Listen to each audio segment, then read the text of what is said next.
Hello दोस्तों, welcome to my YouTube channel.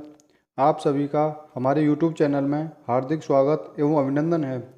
I hope आप सब अच्छे होंगे। तो आज का जो हमारा टॉपिक रहने वाला है, भारतीय संविधान एवं राज्य व्यवस्था का टॉपिक रहने वाला है।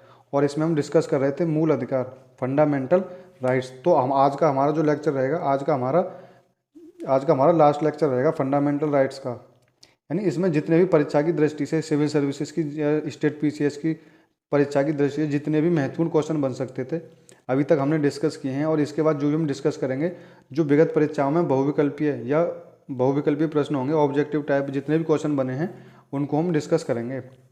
तो अपने टॉपिक पर चलने से पहले आज का जो हमारा मोटिवेशन कोड है, जो अपनी ज़िंदगी में कुछ पाना चाहते हैं, वो समुंदर में भी पत्थरों के पुल बना लेते हैं। यानी जो अपनी ज़िंदगी में कुछ पाना चाहते हैं, वो समुंदर में भी पत्थरों के पुल बना लेते हैं। तो अपने टॉपिक पर चलते हैं।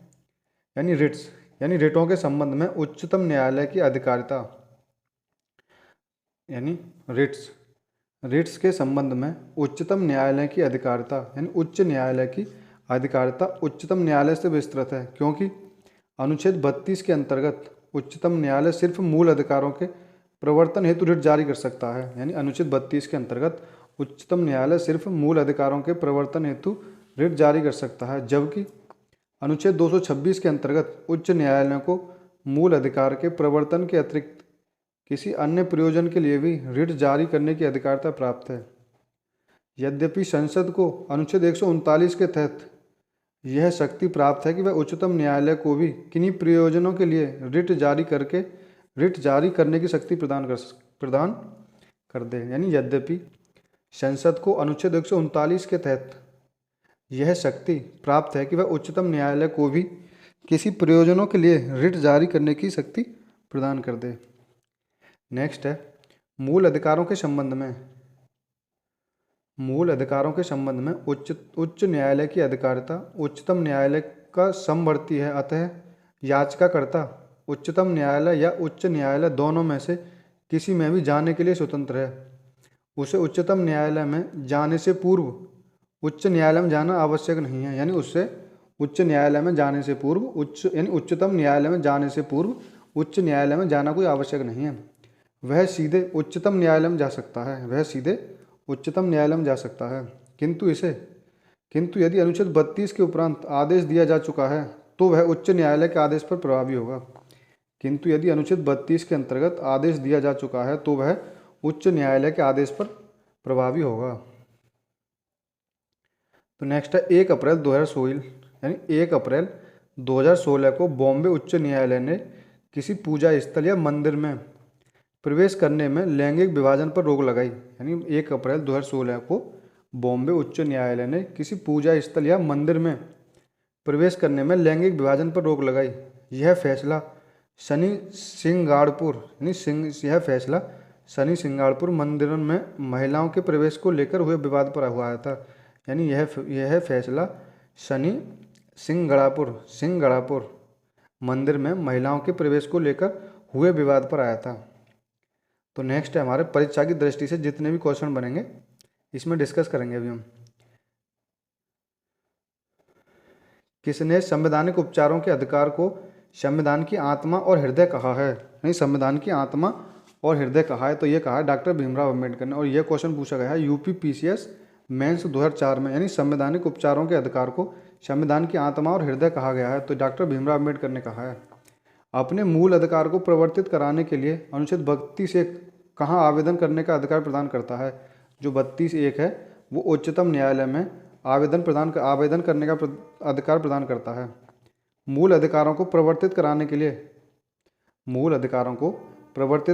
लिए कौन सी रिटें जारी करने का अधिकार उच्चतम न्यायालय को है?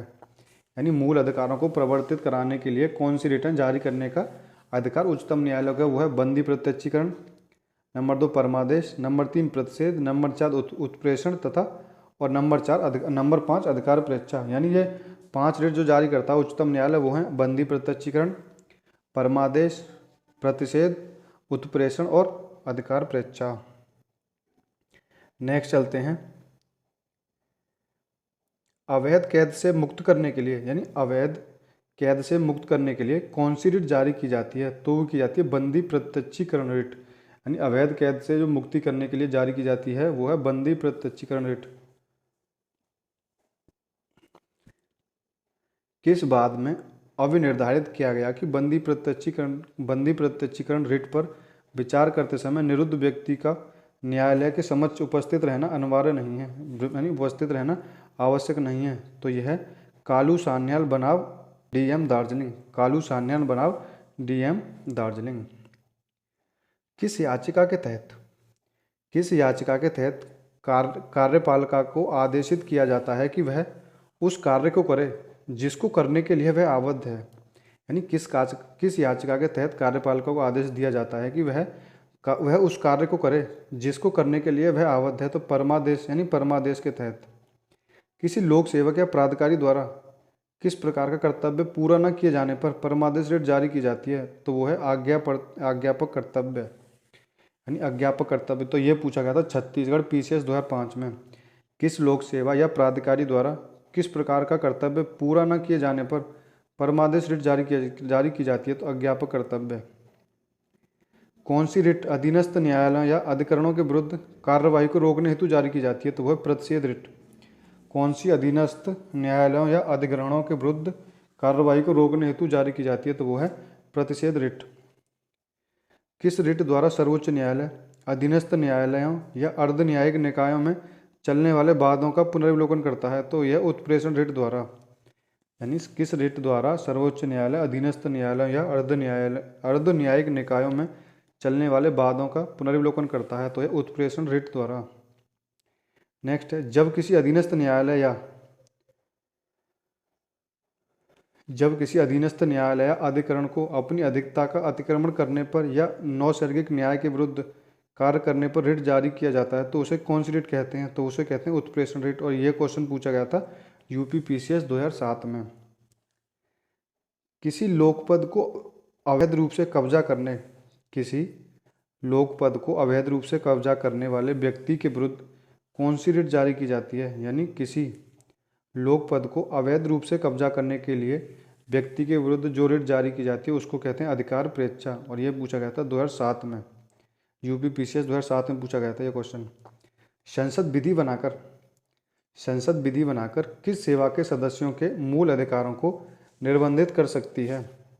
संसद विधि बनाकर किस सेवा के सदस्यों के मूल अधिकारों को निर्बंधित कर सकती है? तो वो है सशस्त्र बल के सदस्यों का, लोक व्यवस्था के दायित्वहीन बलों का यानी राज्य पुलिस का, आसूचना ब्यूरो में नियोजित व्यक्तियों का, संचार प्रणाली में नियोजित व्यक्तियों का, यानी संचार प्रणाली में नियोजित व्यक्तियों का।